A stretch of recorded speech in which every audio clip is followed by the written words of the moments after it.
Welcome to the December Susquehanna Group of Sierra Club General Membership Meeting. As we always say, these meetings are free and open to the public. You don't have to be a member of the Sierra Club to attend, whether you're here in person or at home, it doesn't matter. But we do encourage membership because it helps give us some funding, and also that way we know where you are so that we can send you information. And we prefer to also have your email address if you're willing to give that to us, because that's the easiest way to send information. And I want to remind people that we have a pretty robust Facebook page too, which is updated pretty regularly.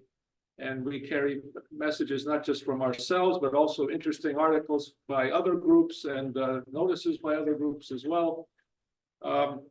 So tonight's presentation, in case you're not sure or need a reminder, it's going to be by Chris Berger, who is going to give us a presentation on getting to zero waste. In other words, not producing either very little infinitesimally small amount of waste from his household, or absolutely zero waste. But before that, though, I want to give a few announcements. The December edition of the Susquehanna Sierra newsletter has been mailed to members' homes. And the reason it was mailed is because it includes candidate statements and a mail-in ballot for Susquehanna Group members to mark their choices to elect who you would like to see serve in our group's executive committee to help lead our group's efforts. Please vote for 5 candidates of your choice by marking the blank next to the names of your selected candidates and mail to the address given as soon as you can. Ballots must be received by January 15th of 2024. You can search for Sierra Club Susquehanna Group, and you will find our website, which also has recordings of our past meetings for about the last 2 years, as well as newsletters and other important information. I also want to remind people that a mailing was sent out to Sierra Club members from the Atlantic chapter, which covers all of New York State, and there's an election going on there for the executive committee of the Atlantic chapter of Sierra Club too. So please remember to vote for who you would like to see. There's candidate statements in there for the people running, and Chris Berger, who is here, happens to be running for the executive committee of the Atlantic chapter. So please check that out and get your votes in by the required time and date. I don't recall what that is. Also, we are always in search of volunteers. We do a lot of work, and all of us on the executive committee, including myself, we don't make any money from being in the Sierra Club. We actually donate money to the Sierra Club, and we donate a lot of our own time. So the amount of effort it takes to do all of the things we do, besides just organizing and conducting these meetings, but doing the research, being active, doing advocacy, lobbying, participating in other meetings that you don't even see as just casual members, that takes a lot of our time and effort, and we appreciate anybody that's willing to volunteer to help us out with that. But you don't have to be part of the executive committee to volunteer and help us. So we always welcome that, and we also welcome ideas and essays for stories to be published in upcoming newsletters. The other thing I want to remind people of, in case you haven't seen, I and other local people participated in a online press conference today to announce a letter of opposition to a new proposal by a company that is called Southern Tier CO2 to Clean Energy Solutions. They shortened their name to Southern Tier Solutions, and that's how you can find their website. What they are proposing to do basically is using federal incentive money for carbon capture and sequestration to do greenwashing of what is, in essence, is CO2 fracking to produce more natural gas from the Southern Tier. They are targeting at least three counties in the Southern Tier, including Broome County, Tioga County, and Chemung County, and may go farther west to Steuben County as well. and they're proposing to drill thousands of natural gas wells, build perhaps 10 to 12 gas-fired electric generating plants, which are with a new complicated process that uses supercritical CO2 fed by pure oxygen and the natural gas that they want to produce out of these wells. And it's a very dangerous, unproven process, and it's liable to produce a lot of fugitive methane emissions, which actually would take us in the wrong direction regarding climate change. So that's in essence why our Susquehanna group signed on to this letter of opposition and why I participated and spoke in public today to the press. And I already posted the link. Food and Water Watch was one of the organizers of this meeting. The link is on our Susquehanna group Facebook page. So I encourage you to check it out. And I encourage you to contact your elected New York State officials if you care to preserve the environment and to help save a habitable climate by opposing this dangerous, risky process that this company is proposing. So contact your officials, let them know that you're opposed to this, and you don't want to see CO2 fracking in New York State and you want to see it banned. I appreciate if you would at least make that effort. You can do it by phone or email, however you prefer. Thank you. Well, we Yes. talked about Donna and and also Governor Hochul. Yeah, Governor Hochul, Basil Segos, who is the commissioner of the Department of Environmental Conservation, that's supposed to protect New York State's environment as well as enforce the Climate Leadership and Community Protection Act, which is New York State's climate law. Also, Senator Leah Webb, she represents us in our area. And yes, Assemblywoman Donna Lupardo. And if you live in a different area, there are other people that, Susquehanna Group covers most of 6 counties. So look up your own elected member of the New York State Assembly and the New York State Senate to find out who you should contact that represents you directly. But yes, please do contact whoever the appropriate person is in addition to the state officials.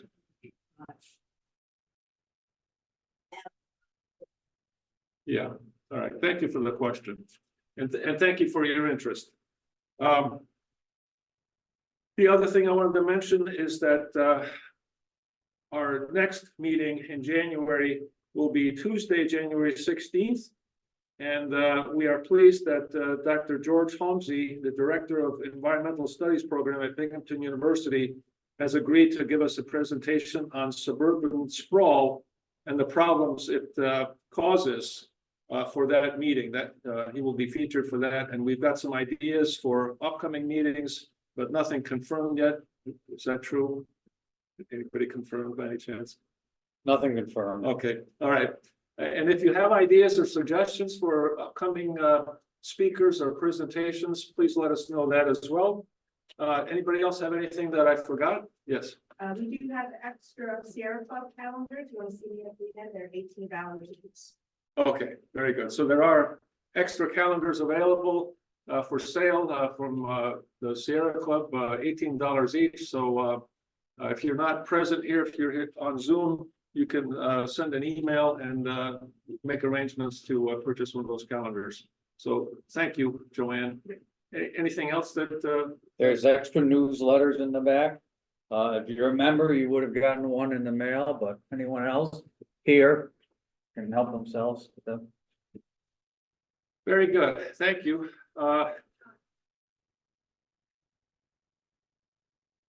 Yeah. There are some chat things. Okay. All right. So it was just mentioned that some people might have put something in the chat, so we're going to check that too. So bear with us if we don't get to the chat things immediately, but we will try to review that and answer things by the end of the meeting. If by the end of the presentation, I should say, if there's questions in the chat. So with all of that done, I want to welcome Chris Berger, who has graciously agreed to join us here tonight. He will discuss reasons why and how you should try to get to zero waste. He will tell this through his own experience from a family of 4 that reduced their waste to nearly zero by 1992 and have maintained that level ever since. He will discuss strategies on how to get to zero waste for the community as well. And Chris, he's a powerhouse. Wow, when I saw his long list of accomplishments. We don't have time to hear all the things. No offense, Chris. I mean, it's just amazing. He's got a degree in chemical engineering, another one in sociology, as well as economics. He's a business owner. He has the Horizon Enterprises as a business, and he serves as resource management consultant. He's a college instructor in science, technology, and society. He's been a waste reducer since the first Earth Day in 1970. He built an energy efficient home in 1978. His home has created close to zero waste since 1992. His home has used close to zero fossil fuels since 2012. That's really remarkable. He also bought an electric vehicle in 2021 and is very happy with the performance of that, as he's already told me. And he's been involved in the community as well. He is a member of the Broome County Environmental Management Council. He's a member of the Environmental Sustainability Rotary Action Group. Also, he's co-founder and board chair for Network for Sustainable Tomorrow. He is vice chair of New York Sustainable Business Council. Then he's also involved with the American Sustainable Business Council and the Circular Economy Working Group. He's a Sierra Club member. He's on the Sierra Club Atlantic editorial board, Gas Action Committee, and the Energy Committee. He chairs both the New York State Zero Waste Committee and the National Zero Waste Team. He is a member of the Tier Energy Network. This is what I mean. And he's been involved in other things in the past, including he was Broome County legislator. This is many years ago. And he has authored studies for Broome County, as well as for the Cornell Cooperative Education Program. He put together an education program for untangling the waste knot, is what it was called.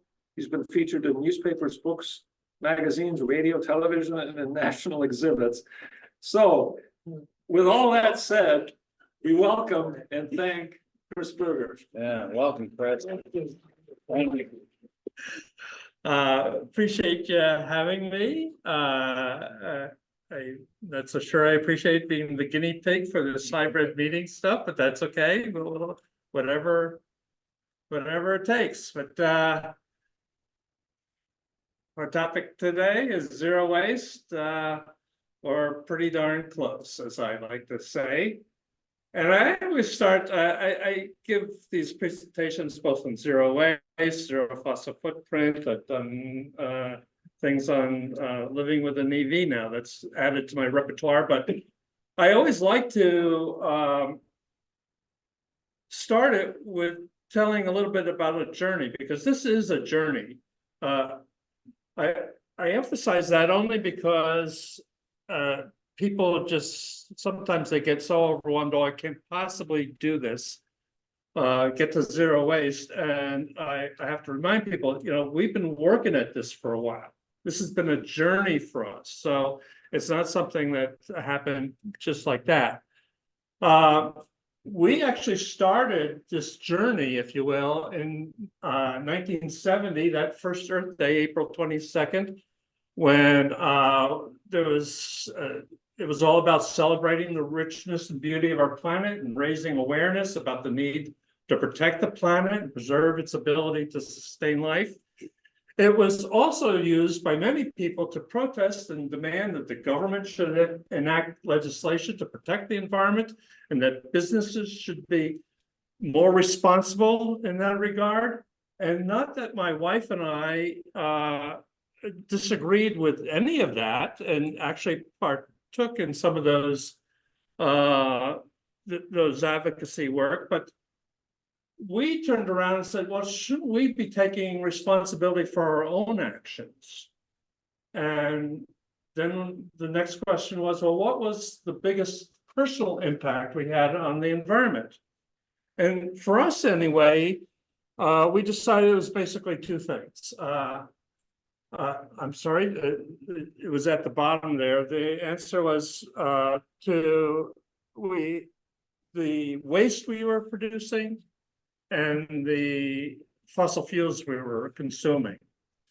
And that first Earth Day, we decided to make two basic commitments. One, that we were not going to buy anything we were unwilling to take responsibility for. That's a lot to unpack, and that's what we'll be doing basically during this presentation. But the other one was we will strive to become more energy efficient and use renewable energy whenever possible. So that started us on that journey. This has been close all the way. Now, son, your Torrance is called for the offense. So we were renting at the time, as most young couples do. But in 1978, I was able to design and build our own house. And I purposely designed energy efficiency into it. It's a 250,000 square foot, built in 1978, and I'm told that that's pretty much dead on as an average size house, if you will. And it's powered with renewables. That's everything: heating, cooling, lights, electronics, hot water, the whole 9 yards. We do it through passive geothermal, passive and active solar, and we supplement it with getting additional green energy from our ESCO. And by the way, there's no wood.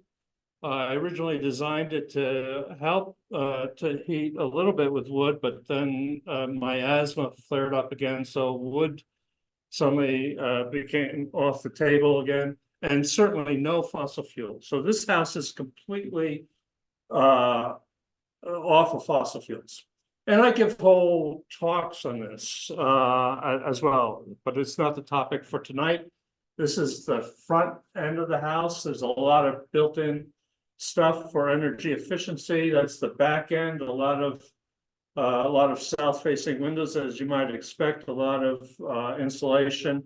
And of course, solar panels on the roof. Again, that's a whole other topic we're not going to be discussing today. And as Valdi said, in 2021, we finally were able to electrify. It's all about electrification, electrifying everything in your house, and then making sure that electricity is coming from a renewable source. But then finally in 2021, we were able to purchase an EV, and even that is mostly charged from the house. So we are pretty darn close to being off fossil fuels as a family. All which is to say it can be done. In the Northeast, you can get off fossil fuels if you have a mind to. But let's get back to this. We will not buy anything we are unwilling to take responsibility for. Now, a lot of people agree with that up front, said, well, of course we should be responsible for our own actions in anything that we do. But here's the kicker.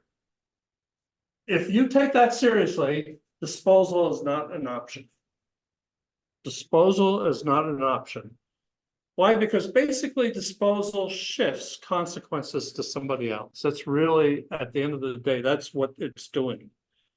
You're letting other people be responsible for your waste, or at least suffering the consequences of that generation of waste. So I'm proposing here tonight to, let's do a mind game here. Suppose garbage pickup, pretend garbage pickup goes tomorrow, but you don't have any more garbage pickup. What would you need to change your daily life? And I would suggest that actually that's not, I say pretend, but actually the real pretending that's going on here is that when you put it to the curb, the waste suddenly disappears. Or somebody else is taking care of it. That's the real pretending. Well, some people say, well, why don't we just burn it? Well, burning does not make waste disappear. It's like taking your waste bag and then putting it into an incinerator, and it doesn't. What happens is that whatever you put into those incinerators, it either goes out into the air, it's disposed of into the air, or there's filters on it, so they take out the a lot of the particulates, and then there's bottom ash. Well, where does all that go? That goes into the landfill. So there's no waste disappearing here at all. As a matter of fact, it's actually degrading any of the resources that you put into that incinerator. Fly ash goes into the landfill, and everything else goes into the air. Well, what about a landfill? Well, when you think about it, landfills are basically holes in the ground.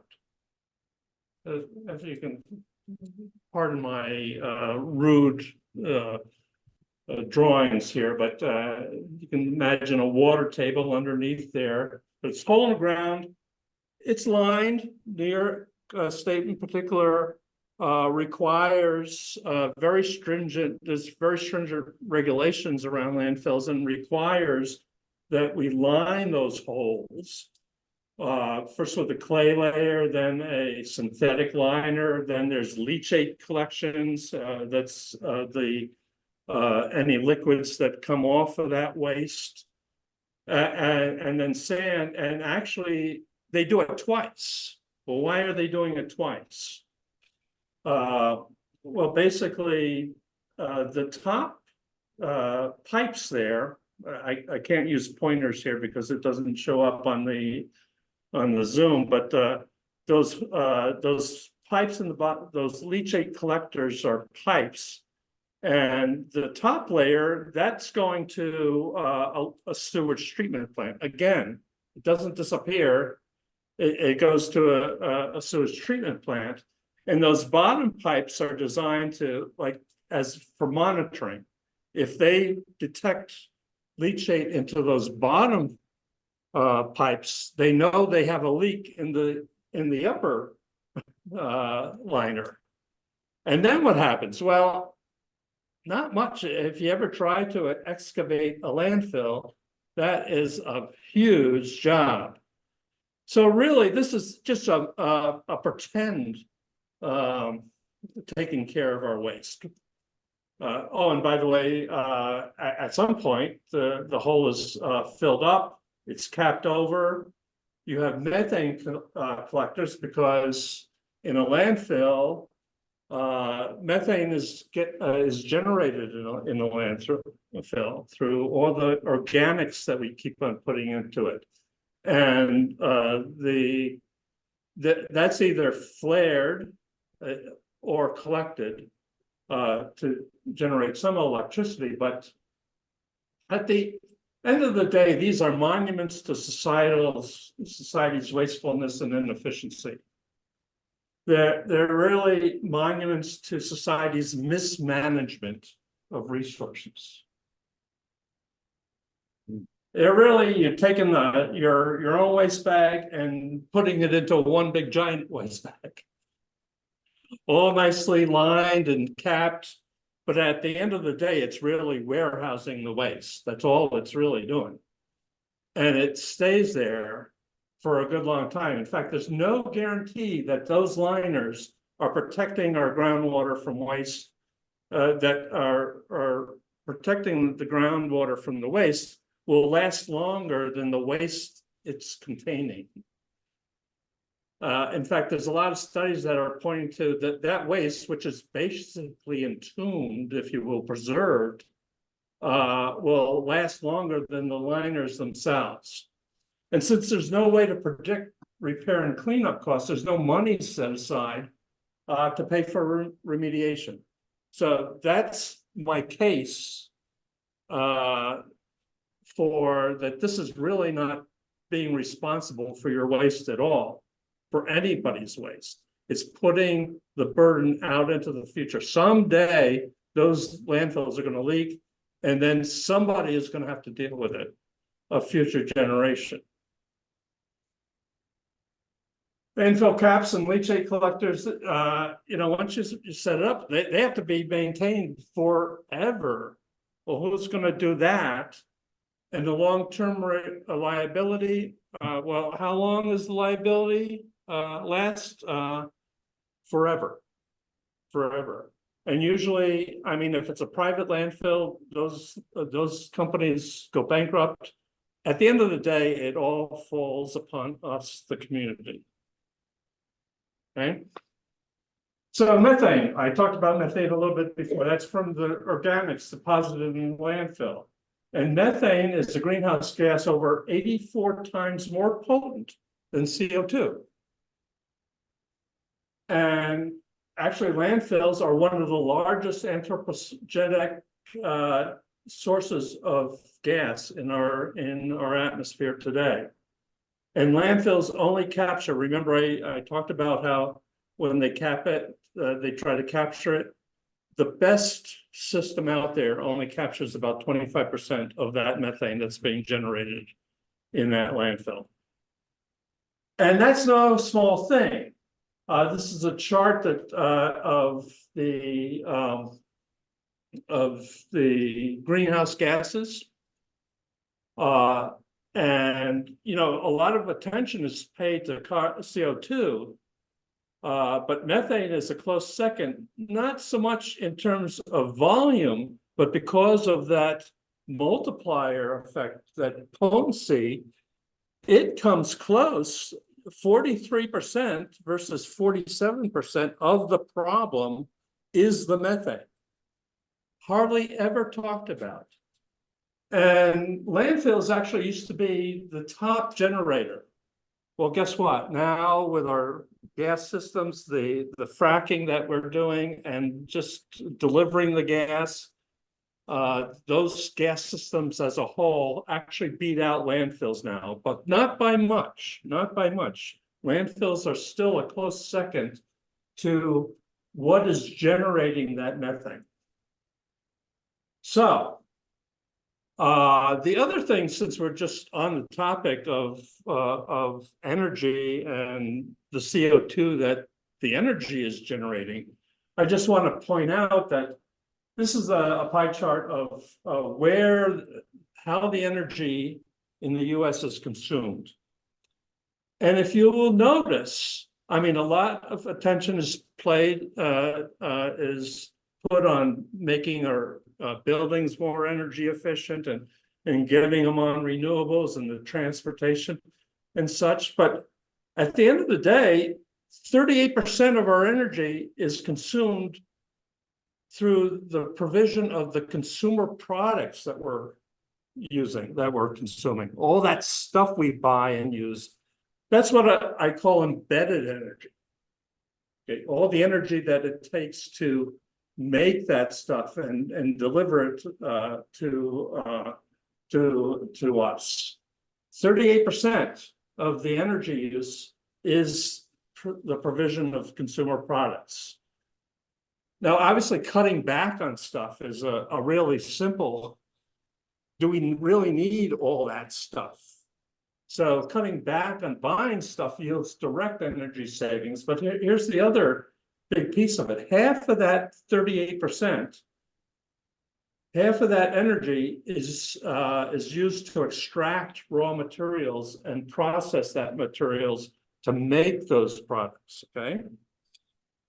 And if we recycle, recycling does take energy in and of itself, but recycling will save 3 to 20 times the energy, depending on the material you're talking about. Less energy than using virgin material. Well, 12%, that's like providing all the food, all the energy that it takes to provide all our food. It's like providing most of the energy for pretty much all of our transportation. So this is not an insignificant part of reducing our energy use. So waste is the evidence that we're doing something wrong. Incinerators burn the evidence and landfills bury the evidence. Why did we feel that disposal is not a real option? Well, you think about how we extract, we use resources typically in our society. We extract the resource, we process the resource, we then use that material too many times, just a one-time use, and then what do we do with it? We dispose of it.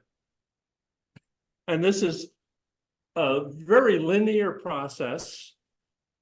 It's wasteful and inefficient, to be sure, but at the end of the day, it's unsustainable. In a finite world with finite resources, you cannot continue to use resources in this linear fashion.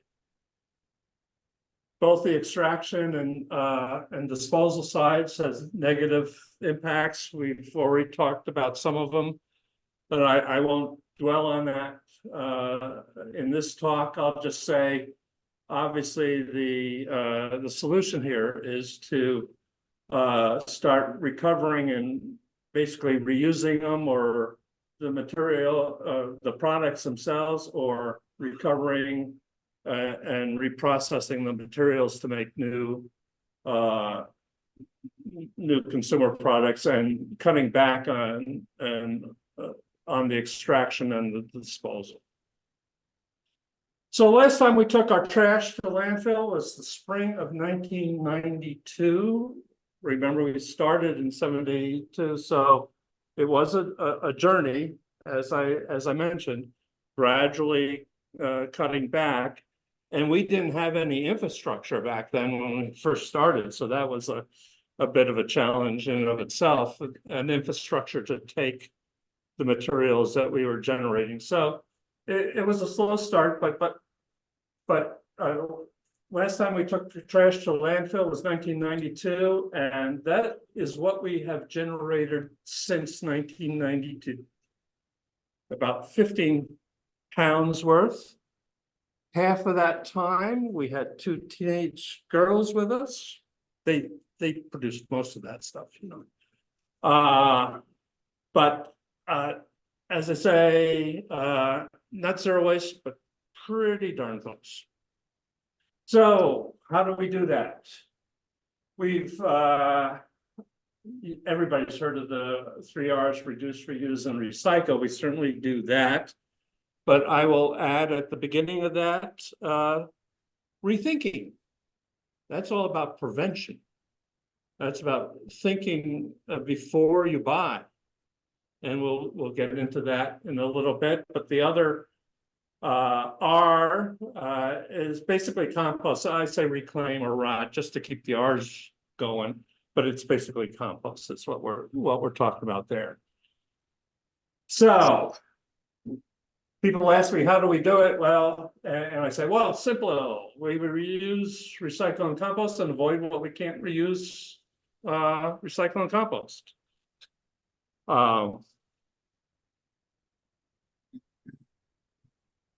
Let's start with avoid, because let's get back to our mind game. No more garbage disposal. Stuff starts accumulating, and you'll immediately realize there should have been questions that you asked yourself before you even bought the product to help you deal with the stuff that's accumulating in your can here. So questions we ask before we buy a product. Well, number one, do we really need it? It's amazing how often that question is not asked when people go to the store. Can we borrow it or rent it? Is it made from recycled materials? Is it made with materials that can be separated, recycled, and or composted? And there's that question again, are we willing to take responsibility for it? This is all before we buy anything. Are we willing to take responsibility for it? So A big thing that we are on the lookout for that we're avoiding is what I refer to as composite materials.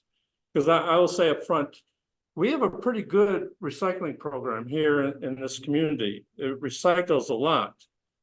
But what it can't recycle is these composite materials. That's and a lot of it's in packaging. And the way you find out is I call it a tear test. If you rip back some of these, especially the snack packaging, if you rip it back a little bit, you'll see it's plastic on aluminum foil.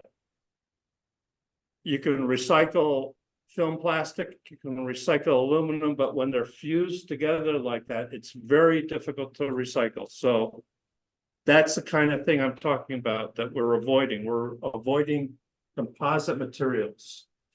And I say use the tear test. Because generally when you try to tear that apart, you'll see it pretty quickly that it's made out of dual layers. So you look for alternatives, and they're out there. You can usually find them. So that's number one. We're obviously avoiding hazardous waste, chemicals, because even if you're using them, then they're going directly into the environment. You don't want to do that. But any hazardous substance, if you have anything left over, you can take, the county operates hazardous waste collections, and you take advantage of that. Same with batteries. Batteries can be taken at the landfill to be recycled, or actually there's a law out there now, though there are stores that don't follow it. Any store that sells batteries are supposed to take them back.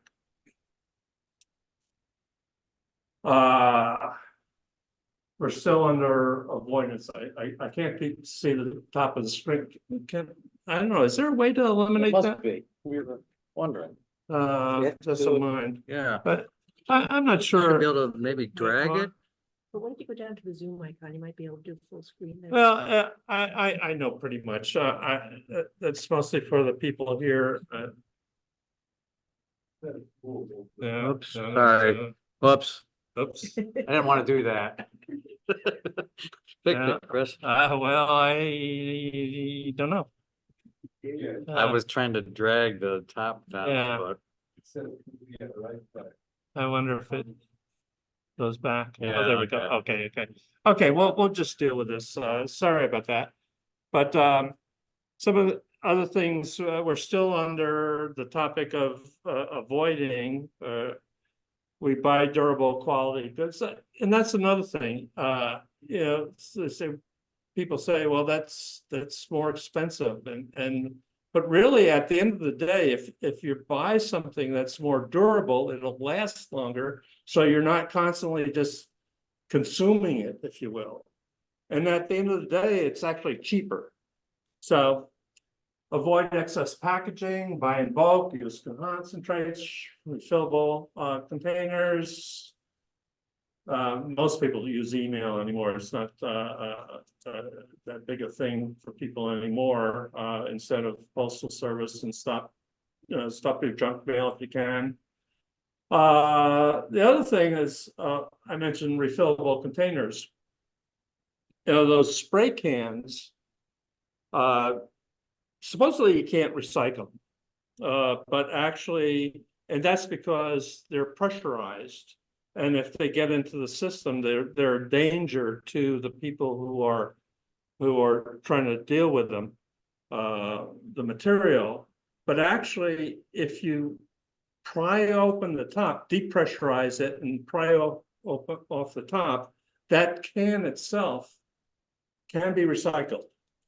But you try that once, and you have a completely different concept of what convenience is.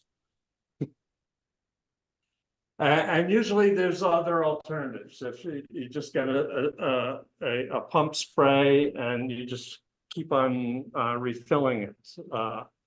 So there are alternatives out there. some things we do to reuse. So we're into reuse now. Repair the items. I know it's difficult, but actually there's a new legislation that's being worked on, right to repair, which might change that back to having products that we can repair anymore. These are just some of the things that we do. I think I got to speed it up here, so.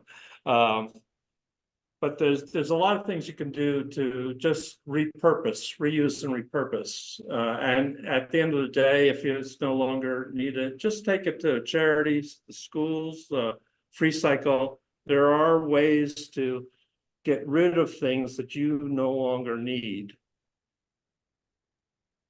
Other things we reuse, containers of all sorts, Sunday comics to wrap gifts. That'll be important right here around Christmas time, right? Just use the Sunday comics if you still get it. Anyway, on to recycling. What is recycling? To extract and recover material from waste stream to enable the material to be reprocessed and made into new products. That's what the definition of recycling is. And like I mentioned, we actually have a fairly robust recycling program here in this community. We just got to use it. As long as, and basically any metal you have, any glass you have, you can put into that recycling bin. It's those composite materials that you got to avoid. But any pure metal, any pure glass, you can recycle it. So, some things have to be disassembled, but again, nobody's forced you to buy that product to begin with. One of the things you're looking for is, well, can I disassemble it so I can get it into those pure forms that we're talking about here? Plastic. Our recycling program takes all 1 through 7 plastics. If it's pure plastic, you can recycle it. There's a couple of exceptions, and we'll get to that in a bit. And then there's film plastic. Now, really, this is all about handling. And so we should step back and just say a little bit about that, because basically our recycling programs that you put out in the curb, that's geared towards basically rigid plastic. The film plastic is also recyclable, but the reason why you can't put it into that program is because of its problems with handling. Number one, if it's collected with everything else, it can become windblown, so that's a problem in and of itself. When it gets to a MRF, a material recovery facility, that film plastic could get caught up into the conveyor belts and the rollers. So it causes a real problem in the handling in that sense. But every supermarket, every place, every store is required now to have a place to take film plastic. Just take advantage of it. And it's not just plastic bags. You can put your food wrappers in. Anything that's, I call it a flap test. If it can flap film plastic, put it into those store collectors, and they'll just collect it up, because it's also a mixed plastic waste stream. And you'd be surprised how many different types of plastic can be made into those bags of film plastics. So the hard plastics, rigid and semi-rigid containers go into the recycling program. The film plastics go to the store collectors. Do a flap test just to give it, and it's not hard and fast in that regard. Styrofoam actually can be recycled, but they don't, only because the volume versus they get, the market is based on weight. And they just need a lot of styrofoam to give it enough value for them to recycle. It can be recycled. Luckily, again, there's legislation that's basically banning styrofoam. So this might not be a problem for too much longer. Anything that we came across, we used to be able to recycle it, like I said. But since that, anything that worked its way into our lives, we just threw it up in the attic and became part of our insulation. Okay, so here's some things that you got to avoid or do something differently with. One, generally called tanglers, that's string, garden hose, things like that. Again, that it's just it can. All those things can be recycled. It's just a problem when it goes through a MRF and causes problems in the conveyor belts and so forth. Same with small things, anything under a credit card size gets jammed in some of those rollers in the MRF. So what do you do with that? I can only think of two things. One is get a larger plastic container and fill them with those small pieces and put it in with your regular trash. Or you can just simply put it in with the film plastic. Okay. And again, all this is recyclable. I suppose I should also say a brief word about that, because there's a lot of talk out there that plastic can't be recycled. Certainly there is a plastic problem, and I would say let's avoid plastics when we can, but I'm not so sure it's even feasible to ban plastic, number one. But the narrative that plastic can't be recycled is not true. Unfortunately, environmentalists use it at times to make their case that we should be banning plastic, and the plastic producers use the same narrative and say, well, we can't, there's no way we can recycle all this plastic, and that becomes their rationale for burning.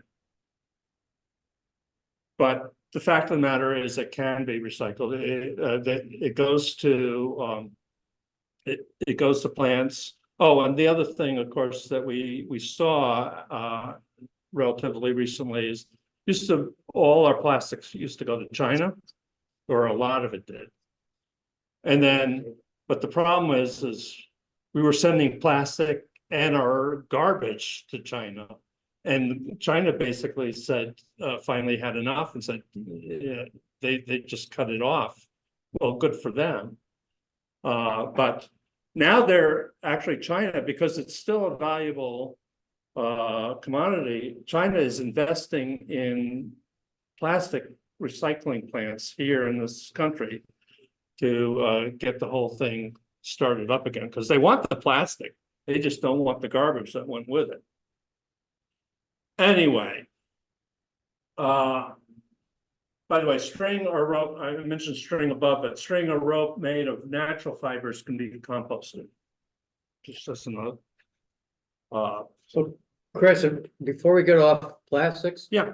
A few months back, we had a presentation where it was said that can't recycle food containers, except for the one type, I don't remember the name, where you could flip open, no food containers, even if they're clean. We pressed that point, and it came back.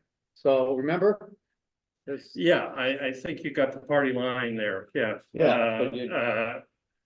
Styrofoam, the problem is a lot of it was styrofoam for a good long time, and styrofoam unfortunately was easily contaminated. It stained up pretty quickly, and some people were warming their food up in the styrofoam, and that just becomes one big giant mess. But no, all that stuff.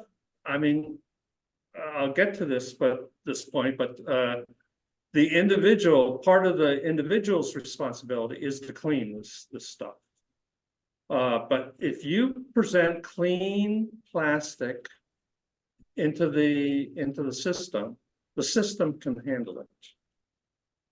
And there was a difference with the color, black versus white or clear, right? They said black, that they couldn't use black. I don't know if that's true either. Because it absorbed.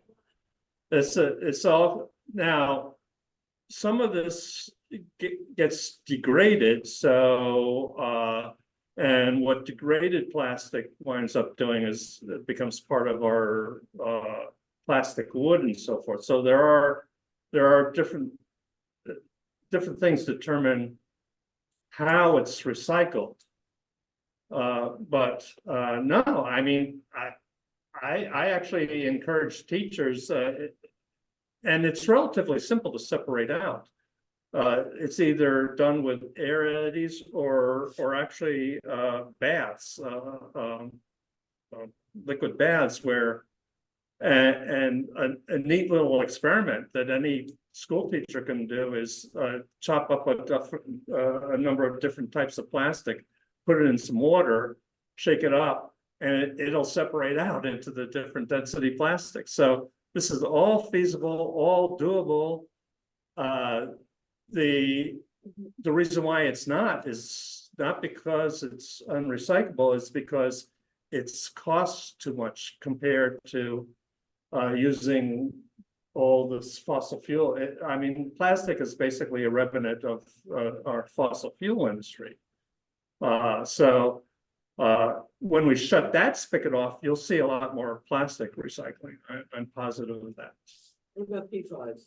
Those plastics that are here and everything and. Yeah, again, I mean, it depends on how You'll have to repeat the question. okay, so it's PVCs, right? Is what- PFAS. Okay, well, no, that stuff we have to ban, yeah, for sure. And there's legislation doing that. As a matter of fact, our New York Sustainable Business Council is a big player in that to get that stuff out. The forever chemicals, yeah, Sydney. Because you're talking to people who live in Broome County, they mostly Broome County. After that previous call, I called the solid waste department up and asked them about recycling. He did what the guy said, no black plastic, Yeah. no food containers, no clamshells. I cut my clamshell together again, but I don't. Yeah, I know that's a party line, but You're talking to people who are not going to be able to recycle these things, and so they will be paid. I mean, but I don't know what are you thinking? We put them in the bins. You think we put them in the bins, they'll still go. and the other thing is, it's not so much here because we've been in existence for a good long time, so our markets are pretty established. But again, because when China cut off they're taking it, that made it hard for a lot of communities to start up. But for us, we're good because we've had long established markets, but anything on the back end, and I want to try to get to that because there are things that we need to do as a system to help this stuff along.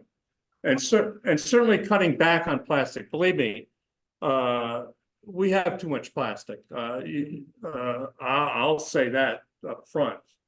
But to say plastic can't be recycled, that actually plays into the narrative of the industry, because they're using that to make the case that, well, we should burn it. That's their plan. And make more of it. Yeah, make more of it so we, well, yeah, anyway. Okay, so books, magazines, any paper we can, even if it's soiled a little bit. And that's the other thing, I suppose I should point out that, all these processes, like the fiber industry, they can tolerate a certain amount of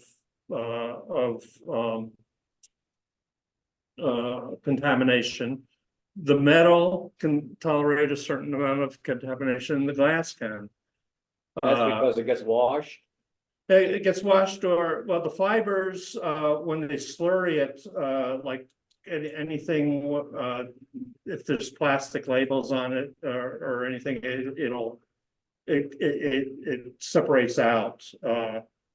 The glass and metal, I think it's burnt basically, because those processes are such high temperatures, the paper and plastic, unfortunately. I always try to separate, even though they say you can put a can in without with the label still on it. I always take those labels off and just and separate it, because I think that's part of our responsibility. So, soil paper, there is, and again, this is not a hard and fast rule, because they can take like pizza boxes that have at least a little bit of grease on it. If it gets too greasy, and I granted this is kind of a judgment call, but anything that we can't put into the recycling program, we compost. And I'll get to that in a bit. Well, here's a little bit of it. And any of the sanitary products that are paper oriented, we compost, shred and compost. Textiles, even the thrifty shopper and so forth, and Salvation Army, they'll take anything. Anything that they can't resell, it goes into a fiber market, and they're set up to handle that stuff. So don't feel, oh, this piece of clothing is just too ratty. To just give it to them, and they'll deal with it. But it does bear mentioning that when you should rethink your shopping behavior when it comes to clothes, try to repair it, gee. Or take it to a tailor, repair it. I had a jacket that the zipper didn't work anymore. The perfectly good jacket. You can still find a place to replace that zipper. So many people just like, that's an excuse to throw it away.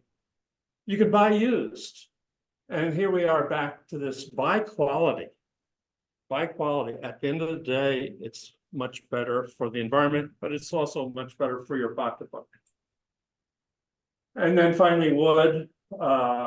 Any wood scraps we do burn in a wood stove, and it just helps heat the house. Just avoid pressure treated wood. Okay. Okay. Electronics recycling, that ebbs and flows.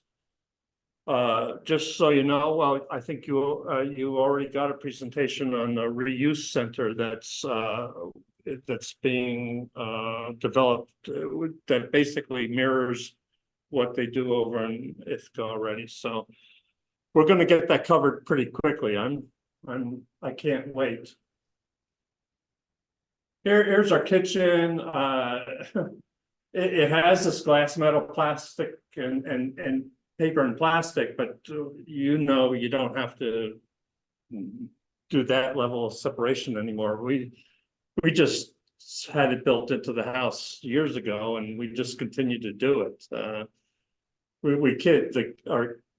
Our kids, those were the first words that they learned to recognize: the glass, metal, paper, plastic. Anyway. And we just collect it and take it to the drop-off center up in at the landfill. Here are some other things and places that give more information on that, and even the even that composite material that I was talking about actually can be recycled. It just costs a lot and not really worth the trouble in my opinion. But if you find yourself with some stuff like that, there are ways of dealing with it. There was one comment in the chat back to linens. You mentioned give it to Salvation Army. Yeah. And they do not take pillows or bedding. Another composting. Oh, here we are at composting. Reclaim rot, or in other words, composting, a technique which utilizes natural processes to convert organic matter into a soil-like product. Very natural. Cooperative Extension will tell you should probably have this mixture of high carbon and high nitrogen, and we basically use for that mixture is important, but we basically use the soil paper and food scraps to get that mixture, and it actually does help. That paper actually bulks up the food waste to keep it from going anaerobic. It just helps the process. Again, the food scraps all get composted and soil paper. Yeah, okay. And yard waste, of course. Though a lot of it we mulch. We collected it in our kitchen. And then and here's the point with organics, 73% of our waste is organics. So this is very important that we keep these organics out of our waste stream, because that's what's creating the methane in our landfills. And that's basically from the paper, wood, soil, food waste, plant debris, and textiles. All that comprises obviously, especially with paper, you want to recycle as much of that as possible. But again, if it's soiled, you can compost it. So we created a bin years ago. What's a shredding bin? Well, that's basically my lawnmower, which is now electric, by the way. That's a gas mower, but I have electric mower now. But basically, create that bin on the side, and we take the paper out, and I just lower the lawnmower on it, shreds it up enough, and that's just to help the process along. And then it's actually a nice snow shovel width to just like take it and put it in, mix it in with the food waste in that tub there in the compost bin. We have a very low maintenance compost. Again, Cooperative Extension will tell you, well, you should turn it, and we don't turn it. What turning does is speeds up the process. Our attitude is it can take its time. We're in no rush for it. The other piece of that is that when it's done faster, it preserves the nutrients in the humus. But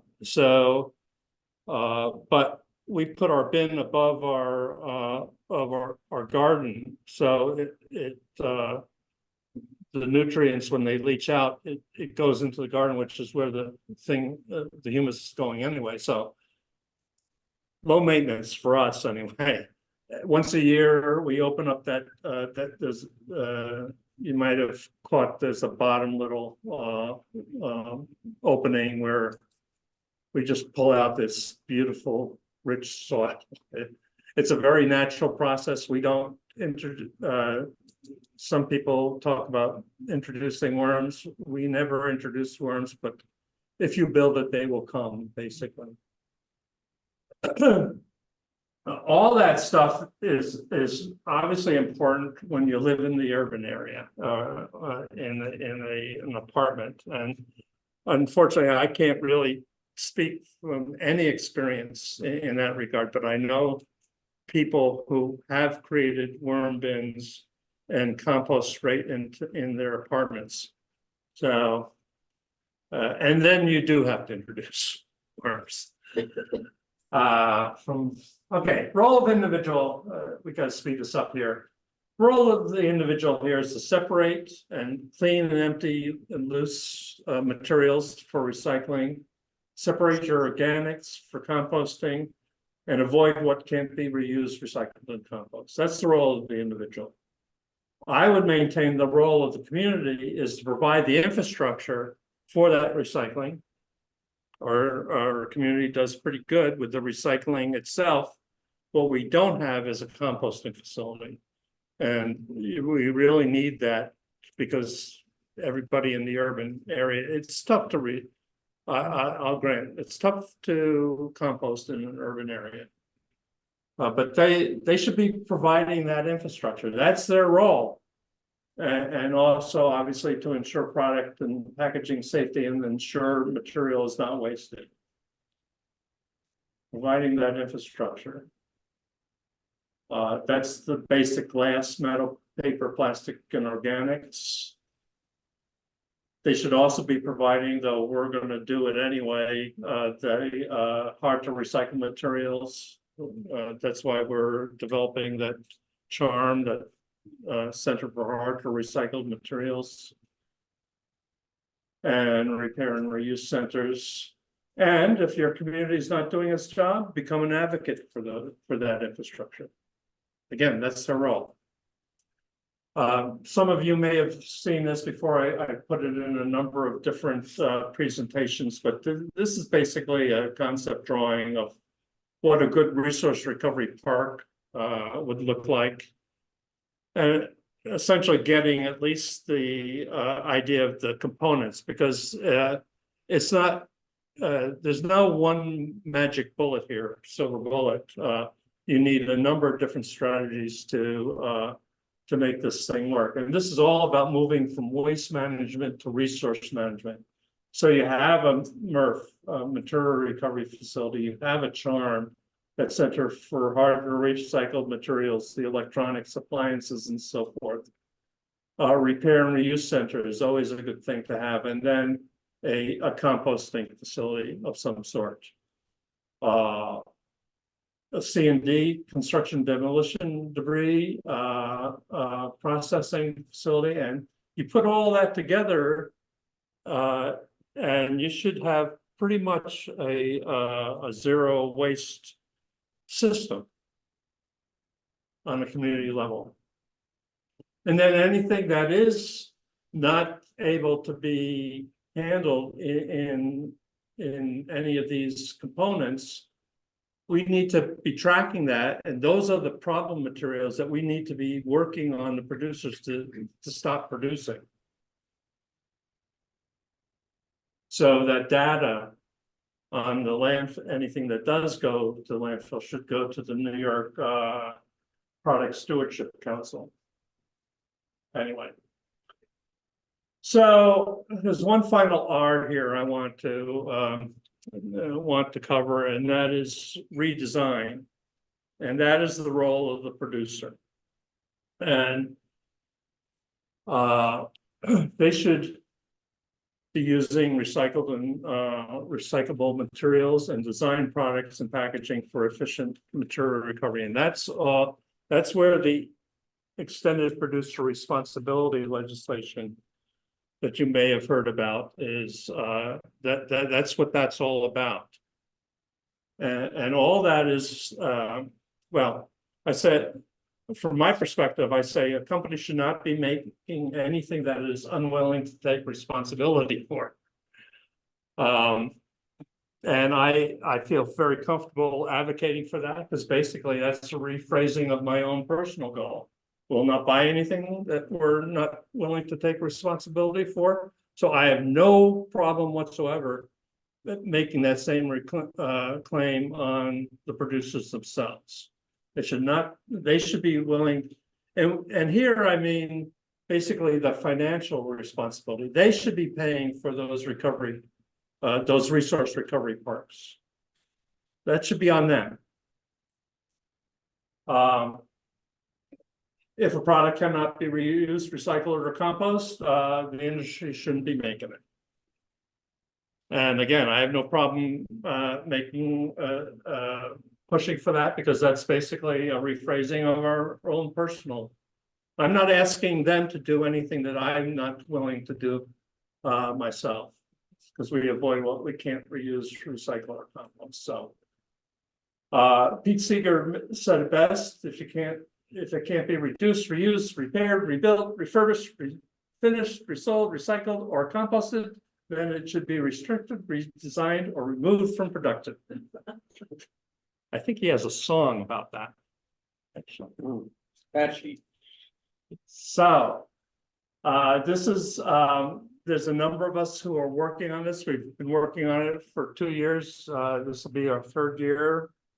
I've been working on a national level for longer than that, but we're trying to get EPR legislation through the state legislature, and maybe this will be our third year times a charm, hopefully. It basically, what it does, it creates market-driven incentives towards less waste. I mean, if they are required to pay in proportion, it's called eco-modulated fees, which is the fees are proportional to the amount of effort it takes to recover the materials, separate and recover materials to begin with. Then that starts the mechanism, the market mechanism, to then producing stuff that is cheaper to recover. And that should all be reflected in the price. If we rely on the free market to give us market information about this, that's what's going to be needed to put that into effect. This is just a resolution that you guys could pass, just to urge your legislators to get involved. It's on the Sierra Atlantic's the Atlantic chapter's website. There's a lot of there's a lot of advantages to basically zero waste. I've already covered a lot of it. It is a key factor to working on reducing climate disruption, reduces liability, creates green jobs, assists local businesses. For those, I would maintain you don't have a sustainable society unless you've worked out a strategy to deal with the resources that you use. And anyway, this is a whole bigger chart, which I think I've talked long enough. But I can leave this up here while I deal with questions. What happened, there was a group, right before COVID, that was meeting in Endicott, that was trying to, wasn't no burn door or something else, they were trying to make something, work on something like Ethica has, which is like that resource recovery park, whatever. You came to a couple of meetings. Right. That actually, we brought them under NEST wings, Network for Sustainable Society and Sustainable Tomorrow. I should give it to my own organization. Well, we've got so Correct. many, it's not. But yeah, they still are working on it. They're working on actually finding a site. So Okay, yeah. they've developed a business plan. Yeah. So we're building an Endicott. yeah, I think that fell through. I think they're the last one I heard was on Ariel Drive, but it's in the works. Okay. That's all I can say at this point in time. Anything else? Kind of related to something you alluded to before, you said that you have solar on the roof, and you also get solar through NICE. Yeah. Right. I'm doing both. And then passive solar too. So the question is, I'm sorry. I was originally, I have solar on, I Uh-huh. have solar on NICE, but I could not have passive solar. No, you mean community solar. Community solar, okay, yeah, that's a little harder to pull off. In fact, Nest tried to do it. I mean, there are solar farms you can buy into, but that's actually a big problem. A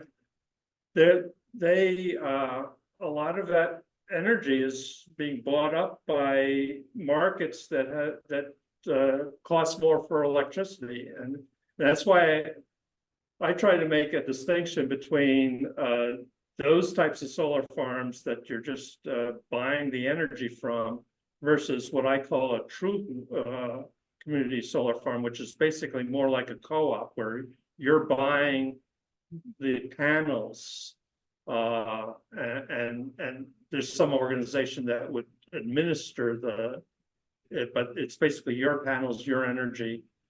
But there was one up just a little south of the landfill that was developed, but it sold out pretty quick, unfortunately. So I rely on Jerry Wiley to kind of keep tabs on that stuff, so that because really that's at the end of the day, that's the real solution. To keep all that stuff local, the local energy generation for local needs. Jerry's out in Zoom land if he wants to join in this. I mean, the question, Jerry, is doing your own solar panels and then adding on whatever you can, really. I mean, New York State doesn't let you add community solar, but you can choose green energy you get through your supplier. Yeah, but that's a little different from what I was hearing you say, basically purchasing solar panels in a community solar fund, correct? Yeah, I was originally told that I couldn't get it through NYSEG if I had solar on it. That's not true. No, you can go through the UNESCO. Yes, hi. If you'd like me to respond to any of it, I know. Do you hear me? Yeah, real well. Hi, Jerry Wiley here. Valdi has such a contract with a solar farm in which he purchased his solar panels, whereas what I keep more track of is a subscription solar, which is far less impactful than what Valdi is doing and what Chris is speaking of in relation to purchasing the panels for your home. And the solar movement really started first, and I always say that, if you're renovating your entire house, that there's an order in which to do it, and that is the solar panels are basically last. If you have enough room you want to reduce your power first, you want to reduce your the amount you consume first by making sure your insulation and ceiling is adequate, and then that helps you purchase a smaller air source or ground source heat pump than you otherwise would have if you hadn't reduced your load first. And then you can adequately size for solar. There's a lot of people who started with solar are kind of stuck in the end not having sufficient solar panels. And that's understandable based on the history. Yeah, and that's unfortunately a whole other talk. But I even got into that problem basically because I sized my, I built an energy efficient home, exactly what Jerry was talking about, and sized my solar panels accordingly, but then I got an EV. I didn't figure that in. So we're kind of a lot of us are in that same boat, and that's why I now have to put in there that caveat. The delta I'm using an ESCO for.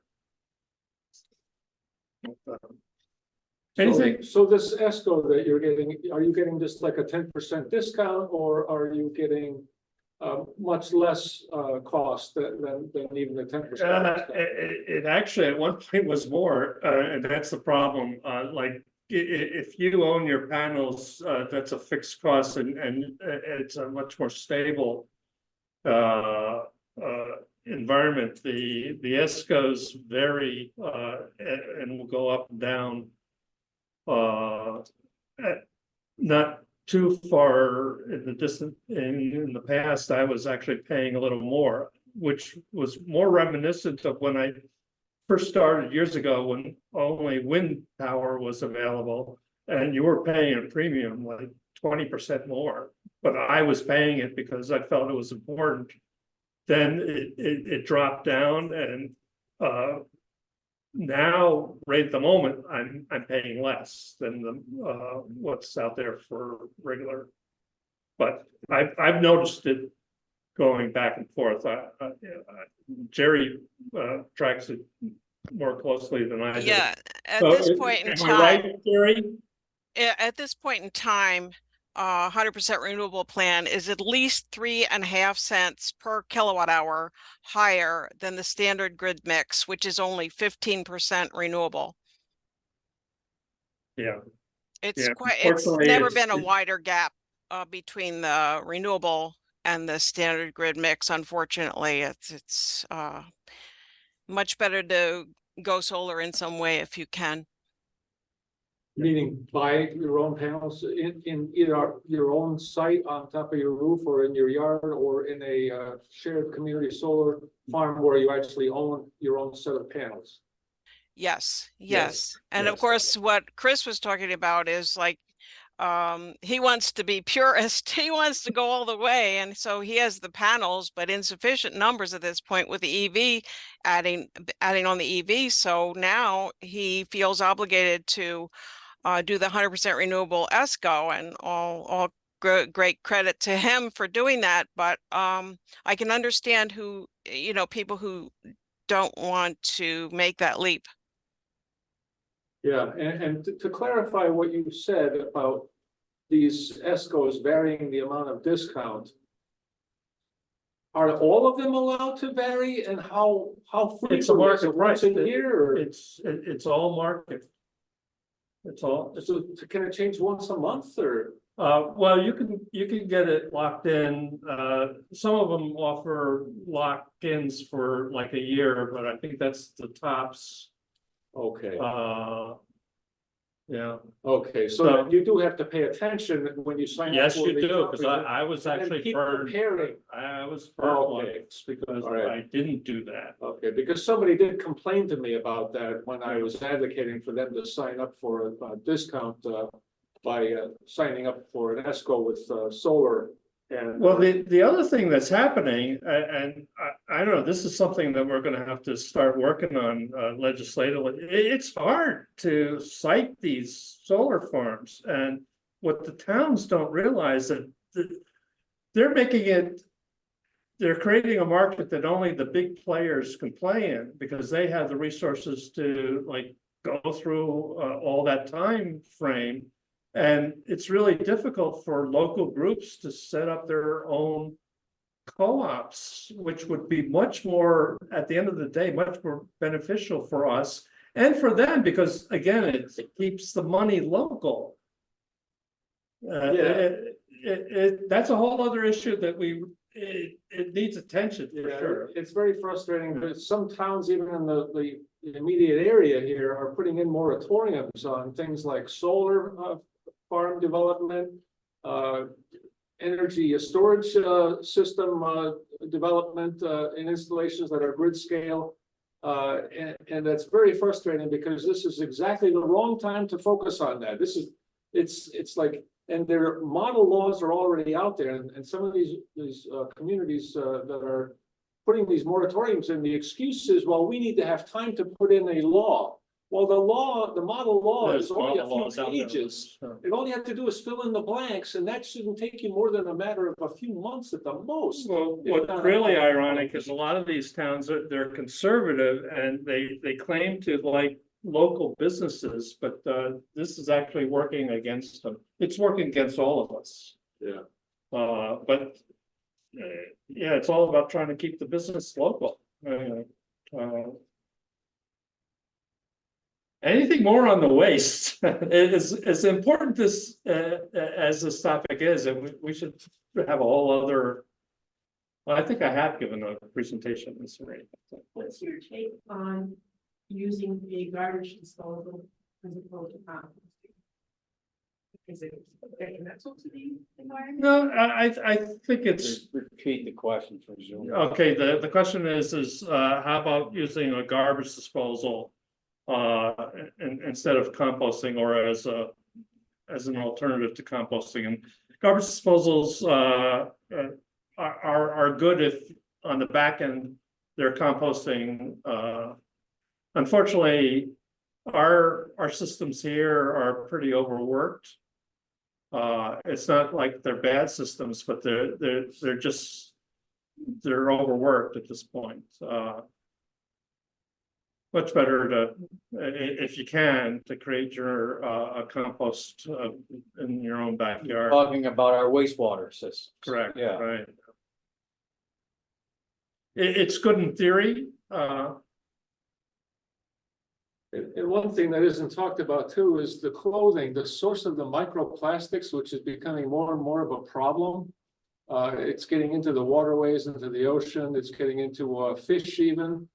It's traveled around the planet, even into Antarctica. And the source of a lot of it, unfortunately, is a vest like this. This was given to me, but these types of clothing that are made basically out of small microfiber, like felt-like material that easily breaks down in washing machines. And then when the washing machine has the empty of the cycle, you know, the multiple rinses and all that, and that goes down into the drain. Well, that goes through the wastewater treatment plant, and does it really get separated, or does it end up going someplace else, and some of it find its way into the waterways? And natural fibers are certainly better. So, anything else? Yeah. What do you do with like paper egg cartons? Egg cartons? And yeah, again, the styrofoam is pretty much being banned now, but I always try to get the cardboard ones. But I've heard you can't recycle those. They actually can. What happens, and I often toy with, it would really be good to do a deep dive into all these processes to understand, because I find even some recycling coordinators in counties they've never visited any of these facilities that deal with this stuff. But the paper mills now are all geared towards what they do is slurry it.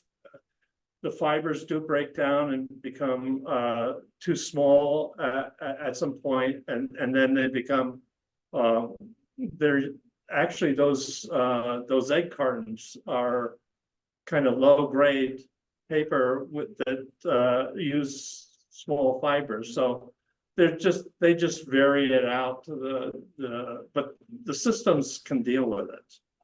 And I'm of the opinion is that's on them. If I hear wish cycling term one more time, I'm going to strangle the person who does it, because that's like blaming the victim. We have a role to play. We should play it, but things like that, they should be setting up systems to deal with it on their end. That shouldn't be on you.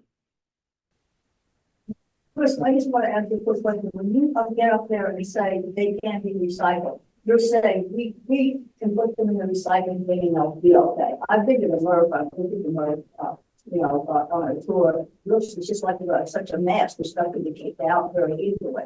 But you're telling us today, like the egg cartons, we can now put them in our own recycling bin. Put them in there. Put them in there. Same way with the plastic that they told me I couldn't. Put them in there. Because I changed my whole way of recycling. Yeah. I know there's a party line out there. Yeah. they need to be dealing with it at that end. And actually, we're pretty blessed in that, again, our markets are pretty well established because we've been in the business, because a few of us, you included, Cindy, we worked on getting this program up long before a lot of communities, so. It seems like we thought. Yeah, and like I mentioned, actually, China is gonna save us again, I think. Unfortunately, I mean, we should be doing it ourselves. But what you see China doing now, they stopped taking it because we sent them garbage as well, but they still want the stuff. So they are actually they're putting money into facilities here in the States to collect that stuff so they can use it again. So, and those facilities will send the stuff over. But that is such a waste in and of itself. We should be working on using that material here, doing value add manufacturing right here. We're sending this stuff to China again. And that's actually why I had that arrow in this diagram, that the resource recovery parks could be feeding into some local production enterprise right here in this community as job creating. And the material will be much cheaper than shipping it in from somewhere. Chris, here's a question from out in Zoom. Maura, you want to ask your question?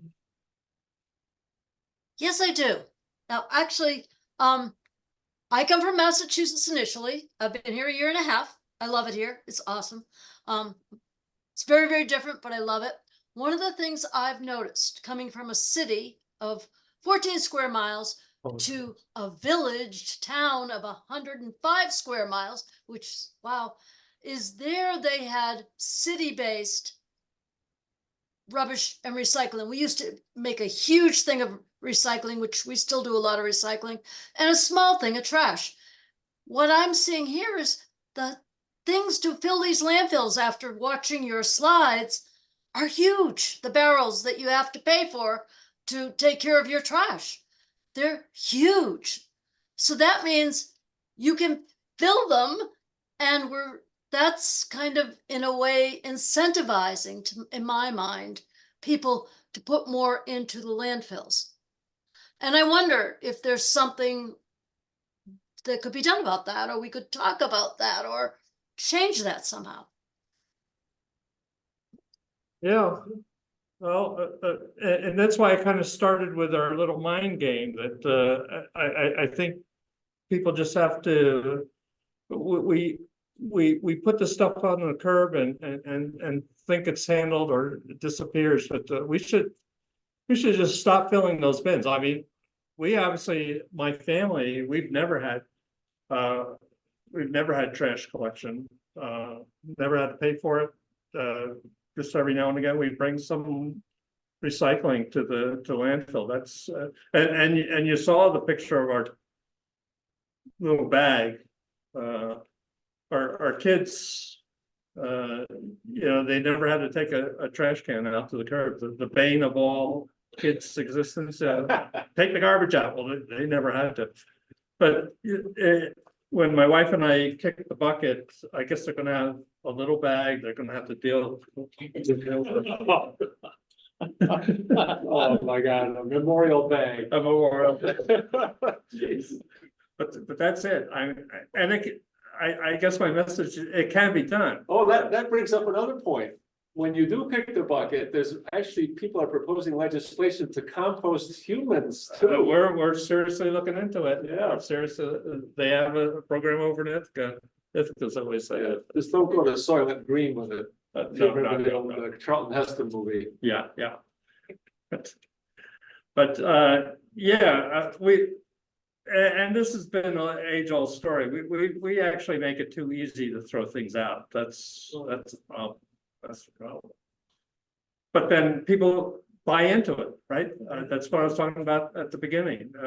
We buy into this stuff, and what I'm challenging everybody here is to, well, pretend that isn't there. That option is off the table. Now what are you gonna do? And a reminder too, incineration should be the last resort on anything as far as disposal, because that's a way to create all kinds of toxic decomposition byproducts that happen at high temperature. And those are difficult to predict. And that was one of the things that led to the opposition for the lithium ion battery recycling plant that was proposed in the area. Well, And we didn't understand that in the beginning either. Right, How right. big of a risk that was, so. Well, and then those of us who were part of that, the fighting the trash burn incinerator, that was the big eye opener for us when we found out that you burn at low temperatures and you produce the dioxins, and if you try to raise the temperature to stop the dioxin producing, you're volatilizing the heavy metals. So and then at the end of the day, it's such a crazy mix, you can't ensure consistent temperatures throughout the mix anyway. So yeah, incinerators, this community knows that incineration is bad. I just throw it in there just to remind people that that's not an option either. One more comment in the chat, it's Jerry Wiley. Excellent presentation, Chris, thank you. The hybrid first run seemed to work very well. So yeah, thanks to our hybrid people back there. Thank Good, you, yeah. Christina. Christina and Joanne. And Also to Doug that helped verify that this worked like over a month ago. He was the one that sat at home and made sure that he was able to participate via Zoom. I was happy to be your guinea pig.